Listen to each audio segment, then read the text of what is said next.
Salut les amis. On croit généralement que les États-Unis et la Russie sont séparés par quelques milliers de kilomètres. En fait, ils sont beaucoup plus proches l'un de l'autre qu'on pourrait le croire. Au milieu du détroit de Bering se trouvent les îles Diomède.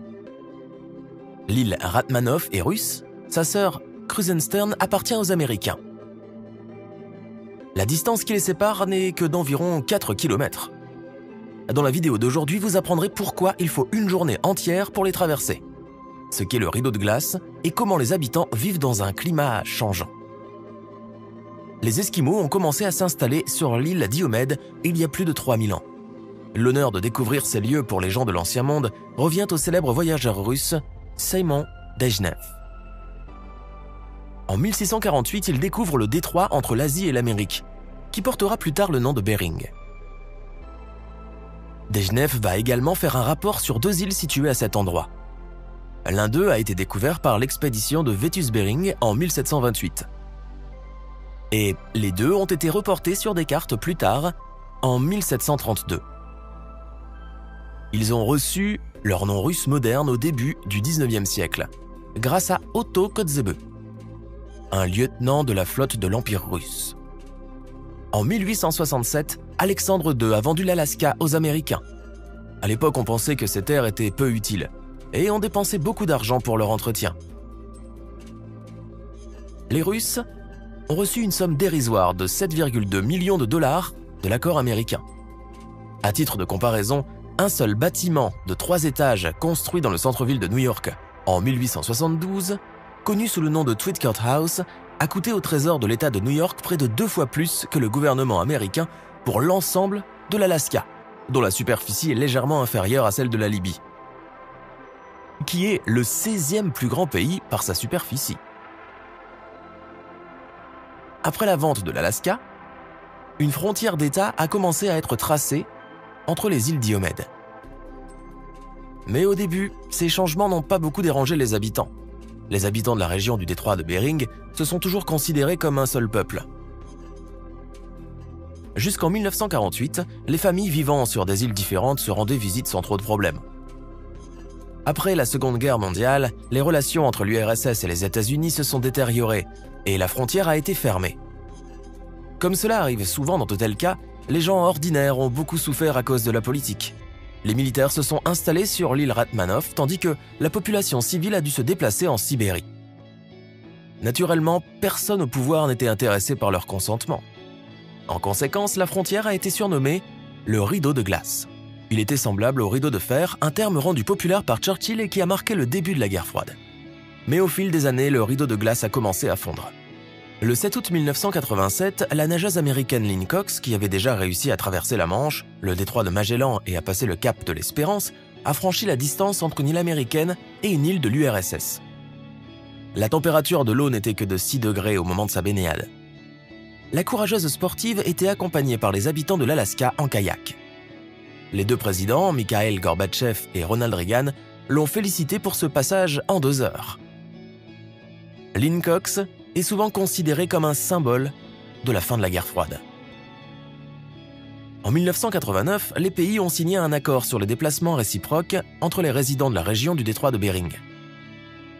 Le rideau de glace n'est finalement tombé qu'en 2015, lorsque les États-Unis se sont acquittés de toutes les formalités. En vertu de cet accord, les autochtones de l'Alaska pouvaient rendre visite à leurs proches, aux Tuchkotka et vice-versa. Pour voyager, il fallait recevoir une invitation de parents de la région désignée. Une visite était autorisée pour une durée maximale de 90 jours. Il est difficile de dire comment les choses se passent en 2021, car les médias n'en parlent pas. Comme nous l'avons déjà mentionné, les îles de Diomède sont séparées par une distance ridicule de quelques 3750 mètres. Mais si vous voulez vous sentir comme un voyageur du temps, les traverser est une excellente façon de le faire. Le fait est que les îles sont séparées par une ligne internationale de changement de date et se trouvent dans des fuseaux horaires différents. Le décalage horaire est de 21 heures, les Russes devançant les Américains. C'est pourquoi l'île Ratmanov est parfois appelée l'île de demain et l'île Krusenstern, l'île d'hier. Ce fait curieux est devenu largement connu des téléspectateurs étrangers en mars 2021, lorsqu'un blogueur TikTok a publié une vidéo expliquant comment passer de la Russie aux États-Unis à pied. Et ici, cependant, il a un peu menti. En raison du changement climatique, il n'y a plus de glace dure entre les îles comme avant. Et il a également parlé du décalage horaire. La publication est devenue virale, recueillant des millions de vues, après quoi de nombreux médias ont écrit à son sujet.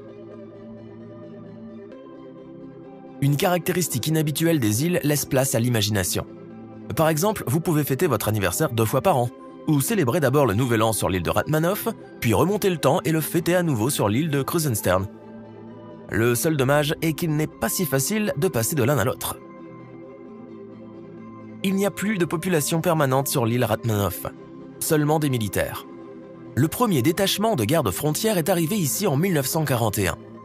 Une maison en bois de 6 pièces, un entrepôt et une salle de bain ont été acheminés par bateau à vapeur depuis Vladivostok, avec de la nourriture, des vêtements et des armes. La vie dans ces régions est dure. L'hiver dure 9 mois et il faut supporter non seulement des températures très basses, mais aussi les vents les plus forts. Plus de 300 jours par an, un épais brouillard enveloppe l'île, rendant les hélicoptères rares. Ils ne viennent qu'une fois tous les 2 à 4 mois pour distribuer de la nourriture et du courrier. Seuls les militaires sous contrat servent dans l'unité et ils disposent des équipements de base, télévision, téléphone, etc. Sur l'île de Krusenstern, ou comme l'appellent les Américains Little Diomede Island, il n'y a pas d'armée, seulement une seule colonie, également appelée Diomede. Lorsqu'on voit la colonie d'en haut, on a l'impression que c'est l'un des endroits les plus isolés de la planète. Elle abrite une communauté esquimaude de taille modeste d'un peu plus de 100 personnes. Aujourd'hui, l'île compte une trentaine de bâtiments, dont des habitations construites pour la plupart dans les années 1970 et 1980. Mais malgré l'apparence modeste de l'établissement, il y a une buanderie, un cabinet médical au dernier étage du même bâtiment. Il y a aussi une école avec une classe de salle donnant sur l'île russe, une bibliothèque, un héliport et une antenne parabolique pour la télévision, le téléphone, le fax et l'accès à Internet.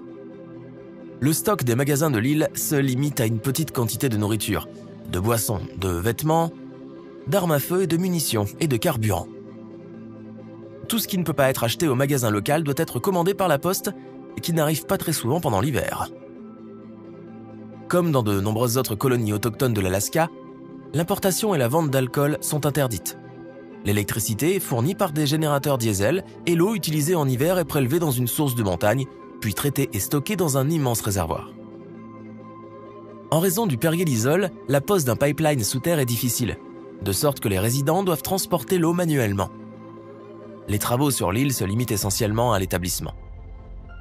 Il y a un bureau de poste, une école et une clinique médicale. Malgré le prix élevé des denrées alimentaires, les Esquimaux déjà habitués à acheter de la nourriture ne sont pas aussi dépendants de la chasse et de la cueillette. Mais certains ramassent tout de même des œufs de guillemot, un oiseau de mer, une espèce commune dans l'hémisphère nord. Ils chassent le morse et fabriquent des souvenirs qui sont populaires en Alaska continental. Le revenu annuel moyen d'une famille sur l'île est d'environ 25 000 $, ce qui est peu en raison des prix élevés et de la dépendance des insulaires à l'égard des denrées alimentaires apportées. Disons qu'un paquet de détergent à lessive ordinaire coûte 45 $. En général, la vie sur l'île est non seulement difficile, mais aussi coûteuse.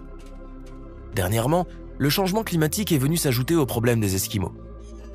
Chaque année, il fait de plus en plus chaud, et le mode de vie traditionnel en souffre. Les habitants de l'île, en particulier les jeunes, ont lentement commencé à penser à la réinstallation. Mais malgré cela, les voyageurs notent que les habitants semblent plus heureux que de nombreux résidents des grandes villes. Mes amis, c'est tout pour aujourd'hui. Aimez la vidéo, abonnez-vous à la chaîne, et à bientôt!